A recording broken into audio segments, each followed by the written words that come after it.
Assalamualaikum warahmatullahi wabarakatuh. Kembali lagi bersama saya di channel Albiru Farm. Bagaimana keadaan rekan-rekan semua? Semoga kita semua diberikan kesehatan ya, dan diberikan rezeki yang banyak dan barokah. Amin amin ya robbal alamin.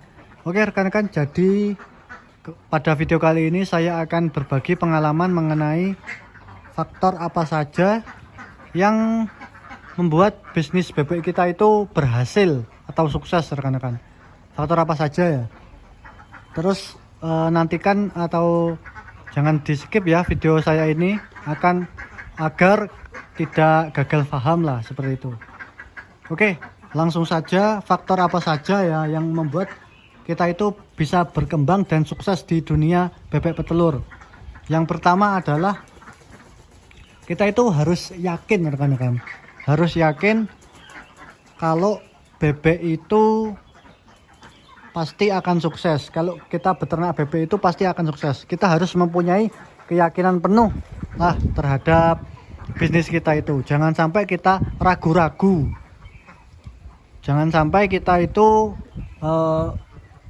dalam hati itu ada keraguan kalau bisnis ini tidak akan bertahan seperti itu. Jadi kita harus yakin, seyakin-yakinnya kalau bisnis kita itu pasti akan sukses dan berkembang. Meskipun di luar sana banyak teman-teman kita yang sudah gulung tikar di dunia perbebekan ini seperti itu.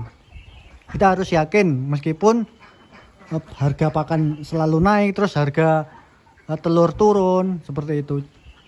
Meskipun seperti itu kita harus tetap yakin rekan-rekan. Insya Allah kalau kita yakin pasti ada jalannya lah seperti itu.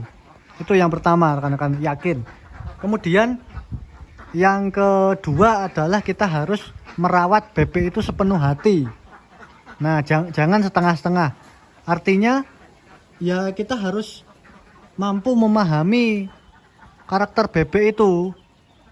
Jangan cuma kita kasih makan dan minum terus kita tinggal.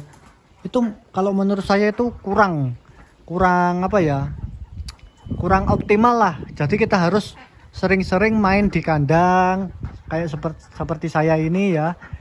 Kalau jam-jam 9 jam 10 itu main di kandang, ini melihat bebek seperti itu ya rekan-rekan. Jadi kita harus merawat bebek itu sepenuh hati. Kalau ada bebek terkena penyakit kita obati. Nah seperti itu ya, harus merawat dengan tulus sepenuh hati. Itu yang kedua. Kemudian yang ketiga adalah kita harus mempunyai pasar rekan-rekan.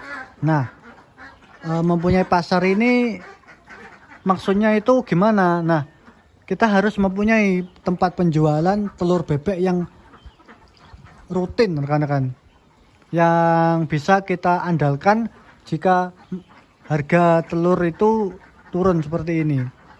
Itu yang paling penting, itu kita mempunyai pelanggan. Jadi kita tidak pusing, kita tidak kesulitan untuk menjual telur bebek itu.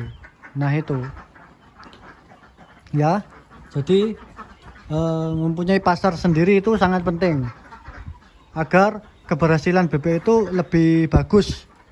Seperti itu ya rekan-rekan. Kemudian yang keempat yang tidak kalah penting adalah kita harus mencari ilmu sebanyak-banyaknya rekan-rekan. Bukan berarti kalau kita sudah merasa cukup ilmu itu kita tidak mencari ilmu lagi. Itu salah rekan-rekan. Jadi ilmu dunia bebek petelur itu terus berkembang rekan-rekan. Terus berkembang sesuai dengan zaman seperti itu. Jadi selalu ada ilmu baru. Jadi meskipun kita sudah menurut kita itu kita senior seperti itu, tetap kita harus berguru lagi atau mencari ilmu lagi. Boleh di internet atau di senior kita main ke kandang lain seperti itu. Kita harus tetap upgrade skill dan ilmu di perkembangan zaman yang semakin pesat ini, agar kita itu mampu bertahan dan berkembang di dunia bisnis peternakan bebek petelur ini. Itu ya rekan-rekan. Yang keempat. Kemudian yang kelima ya tidak kalah penting ya, kita harus berdoa. Nah, jadi jangan hanya kita berusaha saja namun tidak berdoa. Oke, mungkin berusaha saja itu pasti akan membawakan hasil, tapi dengan berusaha dan berdoa itu hasilnya akan lebih baik, akan lebih maksimal. Karena kita itu kan memelihara makhluk hidup rekan-rekan, dan makhluk hidup itu kan yang membuat itu kan Allah Subhanahu wa taala. Nah, jadi kita harus berdoa rekan-rekan, ya Allah semoga bisnis kita itu, peternakan kita itu mendapatkan berkah dan berkembang seperti itu rekan-rekan. Insya Allah dengan kita rutin berdoa dan berusaha itu, insya Allah bisnis kita itu tidak akan tutup, tidak akan gulung tikar. Meskipun tantangan-tantangan di depan itu sangat banyak rekan-rekan. Kita harus tetap berdoa dan yakinlah kalau kita itu mampu untuk beternak bebek petelur. Alhamdulillah saya seperti menerapkan 5 cara seperti ini. Alhamdulillah masih bertahan rekan-rekan, dan terus belajar ke depannya seperti itu.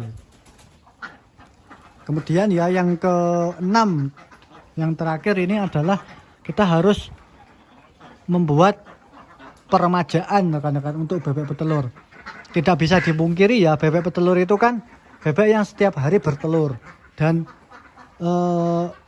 bebek bertelur itu kan pasti ada masanya rekan-rekan. Maksudnya itu masa tidak bertelur, akan masa afkir seperti itu. Jadi yang harus kita lakukan adalah mulai meremajakan bebek, yaitu dengan seperti membeli bibit baru seperti itu, atau memelihara bibit DOD dari 0 hari, atau membeli bayah baru seperti itu. Jadi itu maksudnya meremajakan bebek. Ya pastinya kan kalau kita tidak meremajakan bebek, pasti suatu saat nanti bebek akan tidak bertelur, dan lama-kelamaan ini kan akan habis rekan-rekan kalau kita tidak membuat atau membeli bebek baru. Oke rekan-rekan, mungkin itu saja ya faktor kunci sukses beternak bebek petelur ini. Nah, terima kasih. Apabila kalian menyukai video ini, silakan like, subscribe, dan komentar ya di kolom komentar agar channel ini semakin berkembang. Terima kasih.